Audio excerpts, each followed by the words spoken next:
say that. They had some really good players, but they were ranked 24th in points, 31st in yards. And this is not a pretty screen.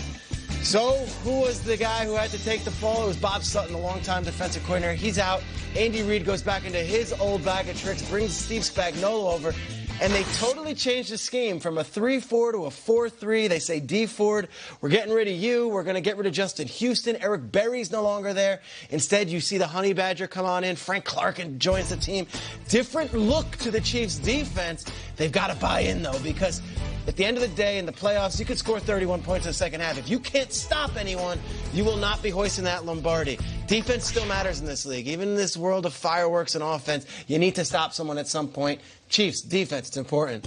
And the last one for the to-do list, I'm going to say ride the Mahomes wave. Don't mess with Mahomes. Don't try to tinker with Mahomes. Whatever he did last year, do it again and enjoy the ride. So many young quarterbacks have breakout seasons, and then they come back to the mean or they come back to the median.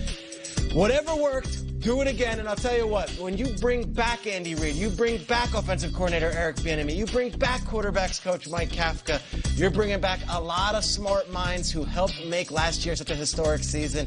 I'm not sure if Tyreek Hill's going to be on the field. I know Chris Connolly's not. I know Kareem Hunt's not. Ride the Mahomes wave. Let him embolden Sammy Watkins. Let him get the rookie Mecole Hardman involved. Let the Chiefs do whatever Mahomes wants to do and ride that wave. Don't tinker with what worked. Try to make them better. Don't try to screw up a good thing. Chiefs, to-do list. There you have it. The third one seems pretty easy. Just ride it out. Just Mahomes, enjoy it. Be Mahomes. Just be Mahomes. Go to you. Don't overdo this. It's going to be hard to do that again. Yeah. 50 touchdowns?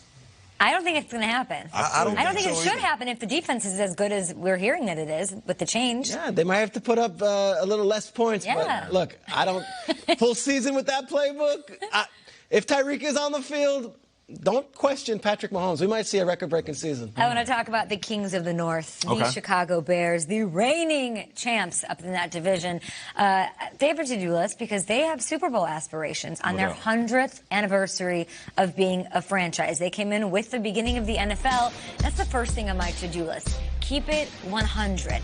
Understand the legacy. Gale Sayers, Walter Payton, Richard Dent, the Fridge, Urlacher, Charles Tillman, the great. This team has as rich a history as any. 8 NFL championships before the Super Bowl era.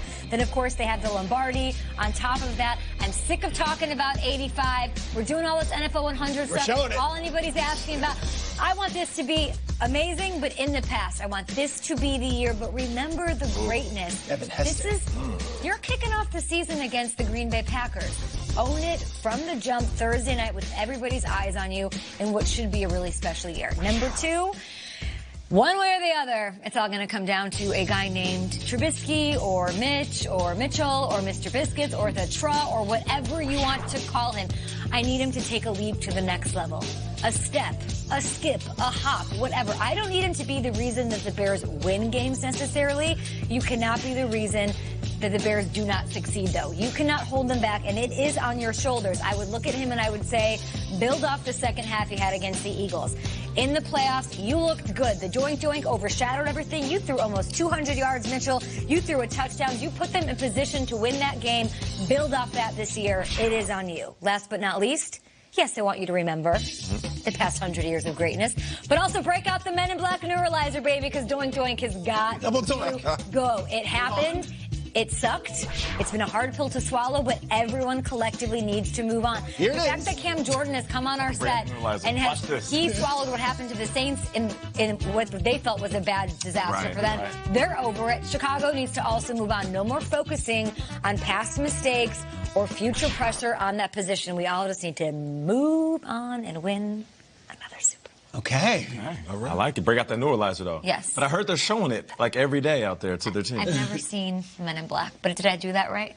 Yes, you did. And wait a minute. Did something wrong, though. What? Never seen Men in Black? Film. It's up there with the, what is it, the Iron Eagle and Howard the Duck. It's on my list. Yeah, it's up there with Howard the Duck, for sure. It's on my list. Come on, Kay. Yeah, those are my to-do lists. You guys can add to my movie list or your to-do list for any team.